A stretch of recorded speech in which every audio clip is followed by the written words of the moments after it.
যখনই নারুটো সিরিজে সবথেকে স্ট্রংগেস্ট ক্যারেক্টারের কথা আসে তখনই সবার মাথায় মাদ্রা, নারুটো অ্যান্ড হাসিরামার কথা আসে। বাট শকিং ব্যাপার এটা হলো এই তিনজন টপ 3-তেও আসে না। সো নাম্বার 5-এ আসে the god of shinobi Hashirama Senju. তুমি আমাদের হাসিরামার পাওয়ারের আইডিয়া এতে লাগাতে পারো যে তাকে গড অফ শিনোবির টাইটেল দেওয়া হয়েছে, আর এ ওই ব্যক্তি যে মাদ্রাকে অনেকবার কুত্তার মতো ধুয়েছে। নাম্বার 4-এ আছে নারুটো উজুমাকি, যে শুরুতে তো উইক ছিল বাট পরে হার্ডওয়ার্ক করে হাসিরামাকেও সারপাস করে দেয়। আর তার কাছে এমন কিছু জুৎসু আছে যার সাহায্যে নিজের এনিমিকে ইজিলি ডিফিট করতে পারে। নাম্বার 3-তে আছে মাদ্রা উচিহা।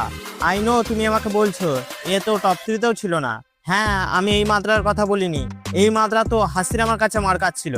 আমি কথা বলছি সেজ অফ সিক্স পাথ মাদ্রা, যে শুধু হাসিরামা নয় নারুটোর থেকেও পাওয়ারফুল হয়ে যায়। নাম্বার 2-এ আছে হাগরোমো